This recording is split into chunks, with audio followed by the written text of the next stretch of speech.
বিগত কিছুদিনৰ পৰা অসম অৰুণাচল সীমান্তত হৈ থকা ধাৰাসাৰ বৰষুণত উপচি পৰা ঘগ্ৰা আৰু ডিমৌ নদীৰ বাঢ়নী পানীয়ে প্লাবিত কৰিছে মুক্তিয়াৰ গাঁও পঞ্চায়তৰ বহু গাঁও। পঞ্চায়তখনৰ শিয়ালচাপৰি, ২ নং আৰ্নেচাপৰি, মুক্তিয়াৰ গাঁও, কাকবাৰী, কুলিবজাৰ, ২ নং ভৈৰৱপুৰ, চিলাবালি গাঁৱৰ সৰ্বত্ৰ মাথো পানী আৰু পানী। বাট-পথ, দোকান-পোহাৰ, কৃষিভূমি আদি সকলোতে বানৰ প্ৰভাৱ।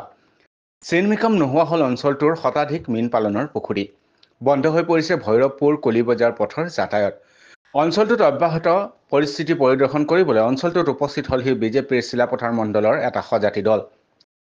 মণ্ডল সভাপতি গংগা পেগুৰ নেতৃত্বত যোৱা দলটোৱে বানাক্ৰান্ত অঞ্চলটোৰ ক্ষয়-ক্ষতিৰ বুজ লৈ ৰাইজৰ সৈতে মত বিনিময় কৰে। চিলাপথাৰ বিজেপি তৰফৰ পৰা গোটেই চিজিবগা সমষ্টিত বানপানী পৰিদৰ্শন কৰিলে ক'ত কেনেধৰণে পালে অকণমান জনাবৰ কাৰণে অনুৰোধ জনাইছোঁ আপোনাক।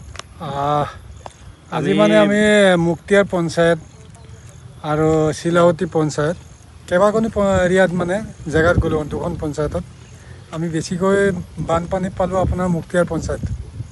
তাতে ভালেমান মানে জল তল বুলি ক'ব লাগিব, বহুত খেতি পথাৰ আছিলে তাতে মানে তলত মানে ডুবি গৈছে মানে তেনেকৈ। আৰু শিলাৱতী পঞ্চায়তটোত বেছি ইমানটো নাই, যদিও পাহাৰৰ পৰা নমা পানীয়ে, গতিকে আজিতো ইমানটো দিনত বতৰটো নাই, যদিও পাহাৰত পানী হৈছে সেইকাৰণে গোটেইখিনি একেচাতে মানে এঘণ্টাৰ ভিতৰত পানী ফুল হৈ গ'ল।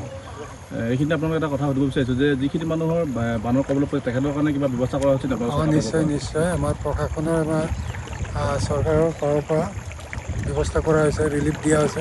য'ত মানে হেৰি কৰি ৰিস্কিউ কৰিছে আৰু য'ত মানে চাউল পানী দিব লাগে চব ৰেচন পানী দিয়া হৈছে।